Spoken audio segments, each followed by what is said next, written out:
Hello, I'm Norman Pritchard, Chairman of Cairde Turas, and it's my privilege and very great pleasure to welcome you to this, the launch of Gaeilgeoirí of the Great War.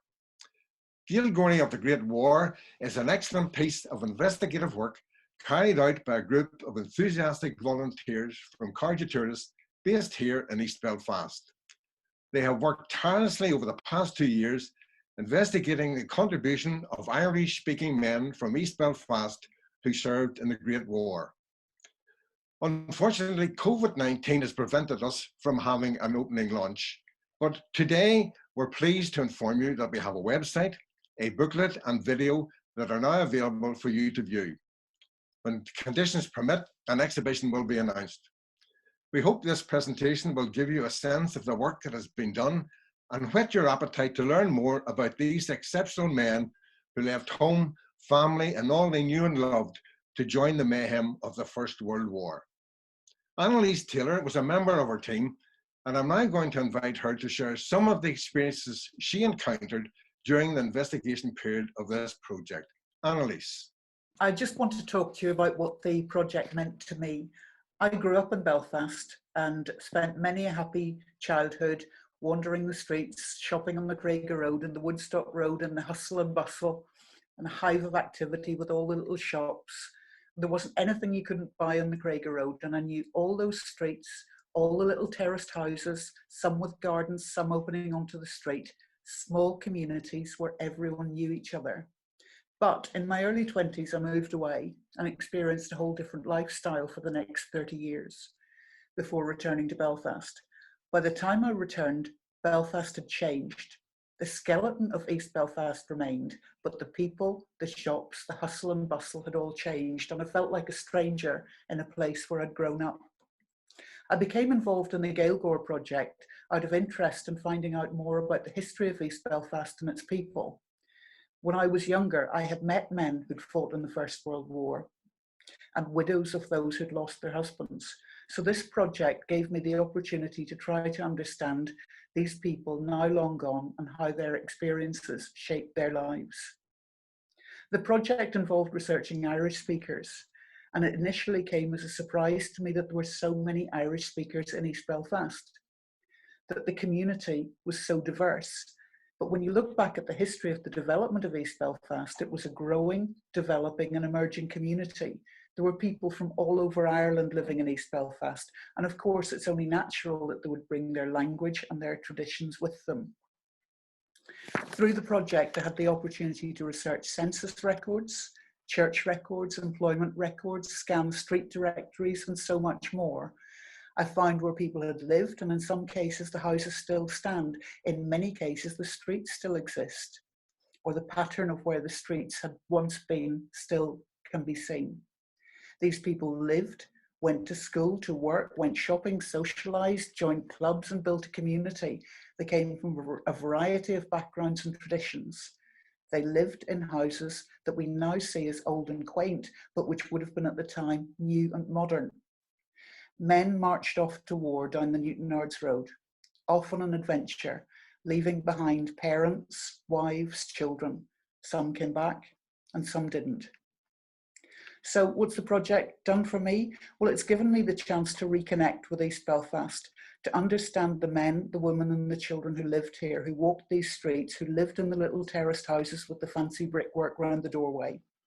It gave me the chance to see that East Belfast was home to a diverse community, Irish and English speakers living side by side, along with the odd Italian ice cream seller down the Castlereagh Road. So now as I look at the changes in East Belfast, as I walk the streets, I can recognise where our soldiers lived. I can look at a street name or a house and I know who lived there.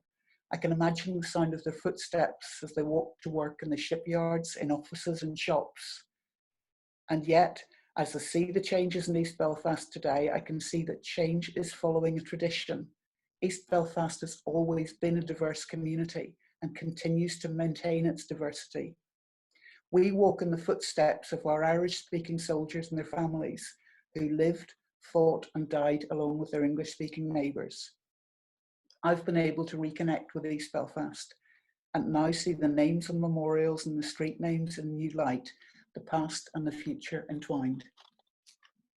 I now have the pleasure of inviting Linda Irvine, who is the Irish Language Development Officer for Turas, to give us the official launch for Gaeilgeoirí of the Great War. Linda. Thank you. 9 years ago, Maureen Herndall, who is an Irish speaker, Protestant, lives in East Belfast, showed me on the 1911 census Protestants who lived on the Shankill Road and were listed as Irish speakers. So as a new learner of Irish, this fascinated me. And I decided to have a look on the census as well. And I looked at 1911 people who were living in East Belfast at that time. And of course, I found other people who were listed as being Irish speakers, both Catholic and both Protestant. And this was really the start. This led on to research that we did with volunteers in Turas, where we created our own database of Irish-speaking people in East Belfast. We then joined up with Jason Burke. Jason had created a database of World War I soldiers from East Belfast. And when we put the two databases together, some of the entries matched. Now this for me was just amazing. But thanks to the Heritage Lottery Fund, we were able to continue with this research. And our group, under the fantastic direction of Carmel Duggan, have done the most amazing work over the last couple of years and really taken this to another level. They have created a website, they've created a leaflet, they've created a fantastic exhibition and also a short film, which it's my pleasure to launch now. And I really hope you enjoy and I hope you get involved in some of the outputs. Thank you very much.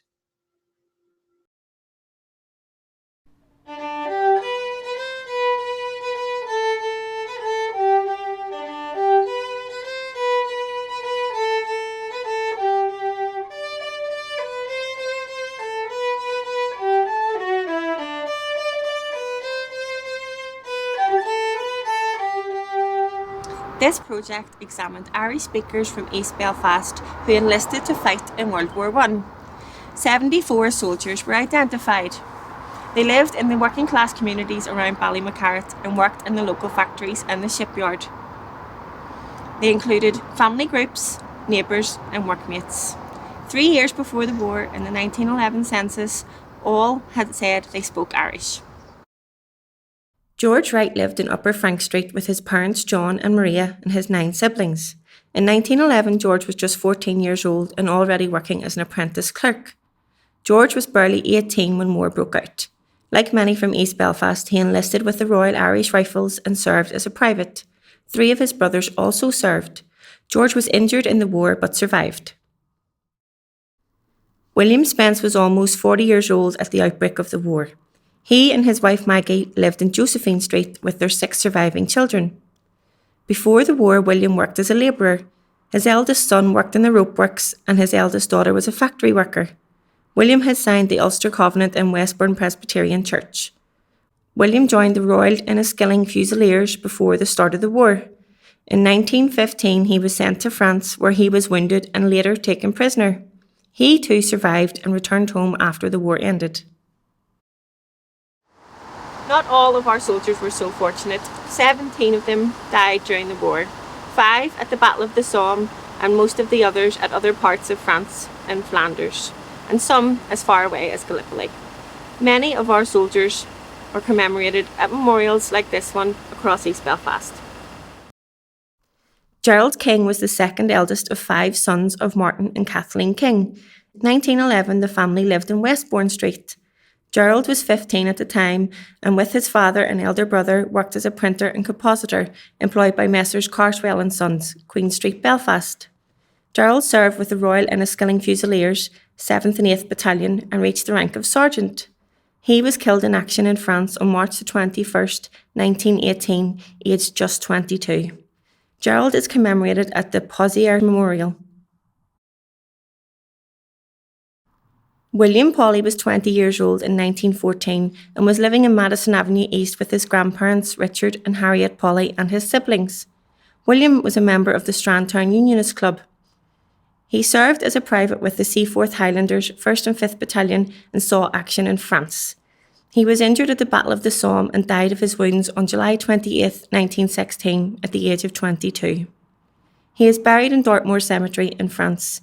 His sister Harriet liaised with the army concerning his inscription on his headstone, God is love. After the war ended, 57 of our soldiers returned home to a changed and changing city. They brought with them the scars of battle, and the city they came to also bore the scars of change, including changes to the attitudes towards Irish language. Our soldiers continued to live and work in East Belfast, bringing up their families here on our streets. Edward Armstrong lived in Hatton Drive. He enlisted within weeks of the outbreak of the war and served with the 8th Royal Irish Rifles in France and Salonika. He survived injuries in 1916 and continued to serve until his discharge in April 1919. He was then 43 years old, had incurred hearing loss and was considered to be 20% disabled. He returned to his wife Mary and their 3 young children at their home on Hatton Drive, where he continued to live until at least 1932. Edward worked as a lithographic printer before the war and had been employed by Messrs David Allen and Son, who produced posters for the war. It seems his son, also called Edward, continued to live in Hatton Drive up until the end of the 1950s and may also have been a printer. The Gammon brothers, Jasper and William, lived in Harper Street with their parents and 4 siblings. Before the war, both had worked for Workman Clark and Company. Jasper served with the 8th Royal Irish Rifles and was deployed to France in October 1915. He was injured in the early days of the Battle of the Somme and was discharged due to his wounds. William also served in France with the Royal Engineers. He too was wounded, suffered shell shock and was transferred behind the lines. Both brothers survived the war and returned to Belfast. Jasper was 40% disabled and received a pension of 16 shillings. He married in 1920 and lived in Willowholme Crescent. Jasper and William died within a couple of years of each other in the 1940s. They are buried in Dundonald Cemetery. East Belfast continues to evolve and grow. Our community is rich in diversity, and the legacy of our Irish-speaking soldiers lingers.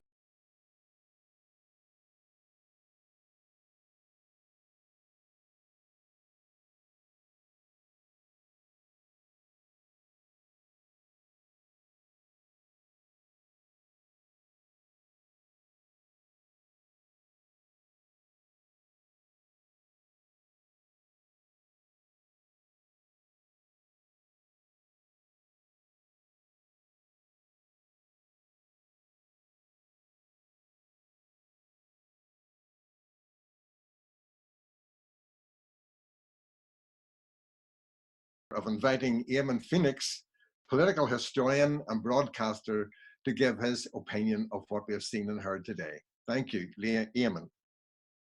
Go mí mágad Norman agus tá tionscadal sinúil seo ag corspotsolus ar na fur ag coristeach an na Bretagne as an gad tradition éhar Belfastja, óglaí Carson's army, óglaí Redmond's army, agus a bhí Gaelic acu. So this is a marvellous project, looking at the men from both traditions in East Belfast, from the shipyard area, from the short strand, from a working class background, working in the factories, the mills, the shipyards, who actually spoke Irish. They had, Codge Gaelic. It might have, some were fluent, obviously, it came in from rural areas, perhaps like the Glens of Antrim, where Irish was still spoken, or from the heart of Tyrone, or Donegal, but many were people who came from a unionist background, small U unionists from places like Monterey and Newtownards, where actually Irish was actually taught in the early 20th century. And we're looking back to a tradition going back to the 1790s, to Belfast at that time. The first Gaelic publication, Bulgan Toller, was published by the United Irishmen at the presses of the Northern Star in 1792. You had the Harp Festival, which brought Gaelic-speaking musicians to Belfast, preserving the harp music of Ireland. And moving into the 19th century, of course, in the late 19th century, Conor the Gaeilge had a branch at Monterey, Muinneach Riach, the grey hedges, where the Reverend Richard Little, a non-subscribing Presbyterian Presbyterian minister had Irish taught, and many people from that rural community in North Down came to work in East Belfast, and they brought their Irish with them into the area. And you can see it in these census records, which have been wonderfully researched in this project. Also, of course, at that time, the first branch of the Gaelic League in Belfast, and this is very important, was founded on the Beersbridge Road. Actually, I get the actual number, 32 Beersbridge Road in East Belfast, in the home of Pather Toner McGinley, P.T. McGinley, a native Irish speaker from Donegal who worked as a customs inspector. And in that house that night was Owen MacNeill from the Glens of Antrim, co-founder of the Gaelic League, non-sectarian, non-political organisation whose aim was to revive Irish as a spoken language. Also there was Dr. John Sinclair Boyd. He became a surgeon in Belfast Samaritan Hospital and president of the Gaelic League. So Irish was being rolled out quietly in these kind of days between, I suppose, the first Home Rule Bill of 1886 and the Home Rule crisis of 1912-14. It was fairly uncontroversial in those years. The Unionist Convention of 1892 at Belfast Botanic Gardens had a famous banner which said, actually, Erin go bra, Ireland forever, beautifully photographed at the time. And indeed, right up to the Home Rule crisis of 1912-14, many of the Unionist gentry provided prizes for the various festina which were being held. Festina Lan and Glens of Antrim brought together a host of Protestant figures from the big house like Mr. Rose Young, F.J. Bigger, even Lord Cushion Dunn, who was the Unionist MP of Ronald MacNeill, and whose family were Gaeilgeoirí. But these are people who were working people coming into Belfast, the shock city of the Industrial Revolution. They spoke Irish, and of course they went to the battlefields of Europe, to the Parkina an Aar, agon Somme, agus agon Dardanelles, agus, for a land, for Shaw, Bois, sort of Cairde Turas. So these are the men who fought, who survived, some of whom died in the First World War, who have been remembered in this wonderful project. And I think it's great that their names are being recorded and that their Irish-speaking tradition, regardless of their community background in East Belfast, is being remembered. Thank you, Eamon. I hope you have all enjoyed this short preview of Gaeilgeoirí of the Great War. My thanks goes to all who have worked so hard to get us to this stage, and of course to you, Eamon, for joining us and giving us your perspective. It goes without saying that an investigation of this nature and the associated end products come at a considerable cost, and we're grateful to the National Lottery Heritage Fund for their financial support and encouragement. Without their support, it would not have been possible for us to engage in this project and to recognise the contribution made to the war effort by these brave and now, thanks to this project, not forgotten men. Thank you for joining us, and please look us up on the website and invite your friends to do the same. Thank you. Goodbye.